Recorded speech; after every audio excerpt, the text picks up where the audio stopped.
Grüß euch, ich bin's wieder, der Peter vom Atelier Mörd. Und heute zeige ich euch, wie man bei einem Zagenkranzmodell die eingeklemmten Klötze oben und unten eben hobelt, damit die fertige Höhe bereits haben. Ohne blöde, böse Überraschungen. Mehr davon wie immer nach dem Intro. Ja, du hast gesagt, du wolltest was Babyleichtes sagen in dem Video, oder? Dann mache ich es nochmal.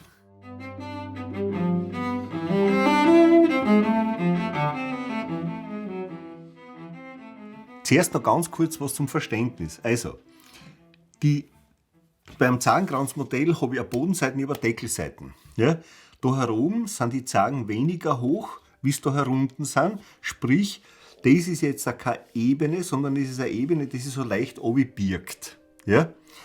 Und um da die richtigen Klotzhöhen zu haben, tut man sich mit so einem kompletten Modell, mit einem Vollmodell, meiner Meinung nach viel leichter. Was brauchen wir dazu an Werkzeug? Wir brauchen einen Hobel, ja, wobei das Eisen sehr flach drinnen liegt, um ein Stirnholz zu hobeln. Ja. Und wir brauchen ein Haarlineal, um zu kontrollieren, ob wir das richtig machen oder ob wir irgendwas verhauen und irgendwo abgenudelt haben, weil dann müssen wir den Klotz austauschen.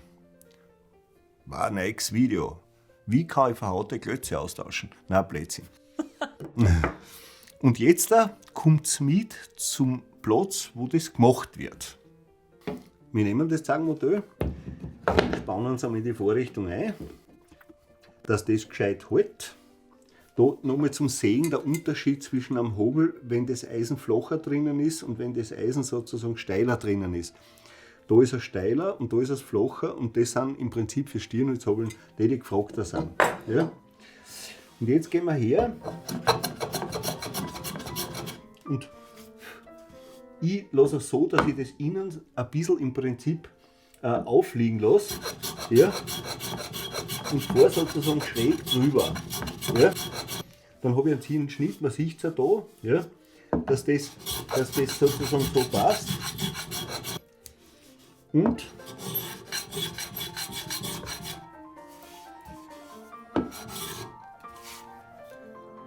da kann man es jetzt kontrollieren mit einem Haarlineal, dass man sieht, okay, es gehört da heraus noch ganz wenig weg, ja, aber ich bin faktisch dort. Ja. So. Und das machen wir im Prinzip jetzt auch bei allen Klötze. Wenn man sich so eine Vorrichtung baut oder so ein Modell hat, dann ist es ein Vorteil, wenn die Schraubenköpfe versenkt sind drinnen, weil wenn man mit dem Hobel reinhobelt, ist er stumpf. Und auch in die Dinger, die sollten natürlich auch unterhalb liegen.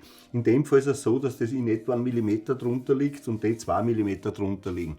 Hat sich bewährt. Ja? So.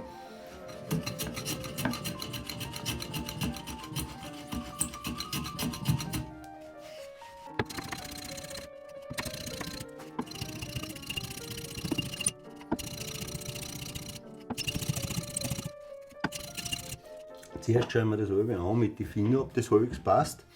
Und dann, na, wieso gehört noch?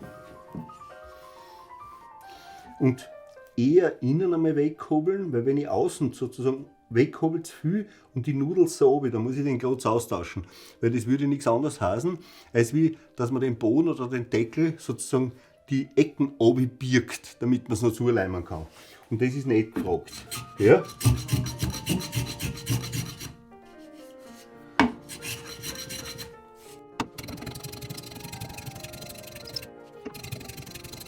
Und das ist in Wirklichkeit, also wenn man gescheit scharfe Werkzeug hat, wenn man weiß, was man tut, ist es, wie schon erwähnt, eigentlich babyleicht. Nicht? Ja? Klar, ne? Klar.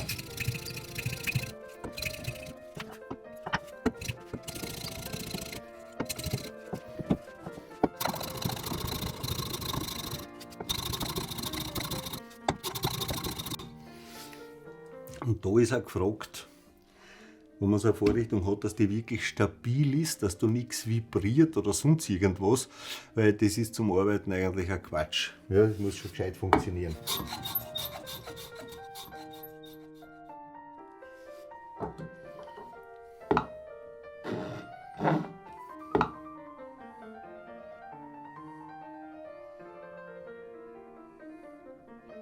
Das war's für das heutige Video. Jetzt habe ich euch gezeigt, wie man die Klötze oben und unten einfach auf die richtige Höhe hobelt. Und was für Überraschung, es ist jetzt nicht einmal was passiert dabei. Ich bin komplett überrascht. Falls ihr irgendwelche Fragen, Anregungen, andere Meinungen habt, schreibt es uns gerne in die Kommentare rein. Und ansonsten freue ich mich, wenn wir uns beim nächsten Video wiedersehen. Pfiat euch! Auf andere Meinungen gehen wir zwar nicht ein, aber ist okay. Ja, ich habe es schon mal, glaube ich, gesagt. Wenn es eine andere Meinung gibt, schön, ist sicher viel netter Ansatz dabei, aber es ist halt dann eine falsche Meinung. Ja? Also, es gibt Sachen, die sind diskutabel, es gibt Sachen, die sind nicht diskutabel. Ja? Du gehst gerade haarscharf an meiner Intoleranz vorbei. So, komm um mit der Kamera. Locker bleiben, Herr Mörd. Super. Der Klatscher war gut, Der Klatscher war 1A. dann merke ich mir das und werde in Zukunft nur mehr so klatschen. Nur mehr genau. Und es ist gescheiter, dass ich sage mal in kleinere Portionen machen, Sicher. weil lieber 2 7-Minuten-Videos als ein 15 Minuten, nicht? Das ist nicht ganz richtig addiert, aber Ja, ich hätte es nicht kapiert. locker bleiben, Herr Mörd. Ja.